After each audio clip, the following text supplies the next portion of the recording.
Go. All right. Well, the next story we have is definitely some more bad news. The U.S. hopes to name Qatar as a major non-NATO ally, official says.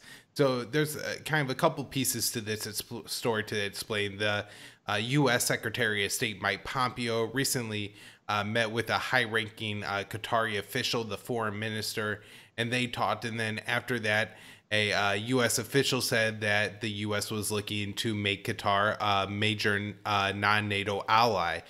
The major non-NATO ally status, I think, is a legal definition, or at least something that the executive uses as a definition for a country to say, hey, you're a special and you get advanced U.S. weapons. So, rather than selling the Qataris the F-15, the F-16, now we'll sell them the F-35.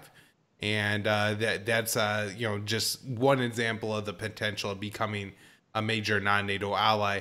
Also, I'm sure there's all kinds of different defense, things. We'll help you out if the Iranians attack or something like that. Will, what are you thinking of this? Yeah, as far as I understand too, it is like the major benefit of getting this designation is that you get greater access to American military hardware. And there's other defense cooperation stuff too, like joint training, joint exercises, things like that. So I think that's like the major significance really is the joint cooperation and weapons deals and stuff. But it's kind of interesting to note that this is happening just after these other two major deals with two of Qatar's neighbors, these other two Arab states, the UAE and Bahrain, that they've just signed normalization deals with the Israelis. So I'm like kind of curious if this is any kind of prelude for something like that.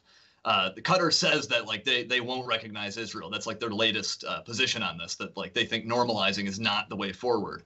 But like I'm just kind of wondering if this is maybe a first step toward them doing that. That like maybe getting this designation of being a major ally is one of their conditions for for coming to some kind of deal. I'm totally speculating, but I am just wondering if maybe this does kind of foreshadow something bigger coming in the works.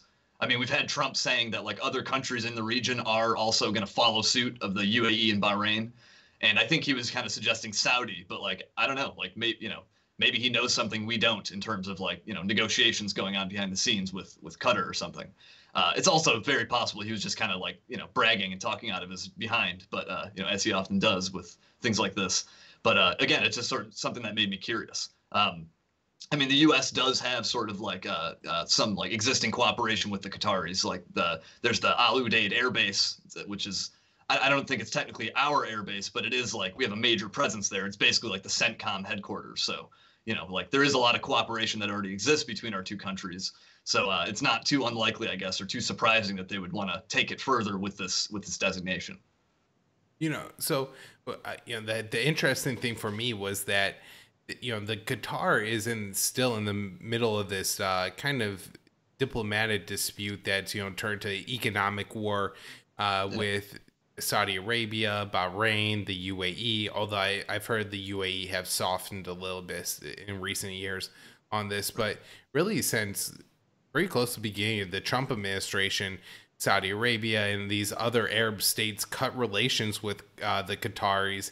And at one point, the Saudis were, discussing turning Qatar from a peninsula off the, Arabian Peninsula, like a little extra one, into just its own island. They were really going to, talking about, building a giant trench. That way you could cut, Qatar off the Arabian Peninsula.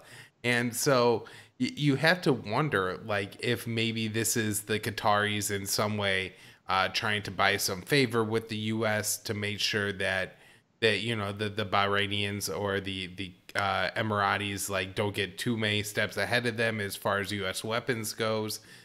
So yeah, I was wondering how much of it is just about these intra-Arab tensions, and I guess it's kind of funny because what if this like actually undermines the U.S. goal of like fomenting a more strategic alliance against the Iranians or something like that. So I'm not quite sure how well thought out this policy is. And you would think that it would have to come along with the normalization of GCC relations even before you focus on Israel. But I'm not sure if that's going to happen. So this could just be, another one of those Trump era stories that sounds fantastical and nothing comes of it. But if it does happen, expect major weapon sales coming to Qatar soon. Yeah, yeah. I think like from Trump's perspective on this, like just like what they call the optics or something. Like I think he's just trying to sell as many like deals and things like this as he possibly can, especially in this region. He really wants to be seen as like the Middle East deal maker guy who's like helped to reshuffle all these things. And so I think the stuff with the UAE and Bahrain and as well as this, I think he's just going to try to it's all part of the same sort of like campaign move. Well, with that, can I just take a quick second to rant? I can't tell you how many libertarians I've seen in the past couple of weeks that claim Trump is bringing peace to the Middle East.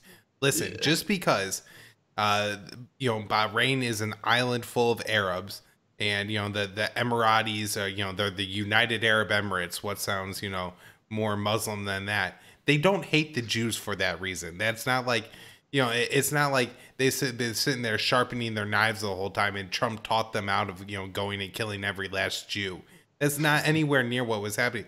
These countries all had military security, economic ties prior to this.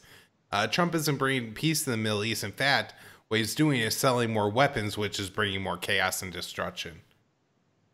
Right. I mean, if anything, too, I mean, like what the Palestinians are arguing too is that these deals like take pressure off the Israelis to make nice with the Palestinians. So that also has that effect. Right. Well, let's move on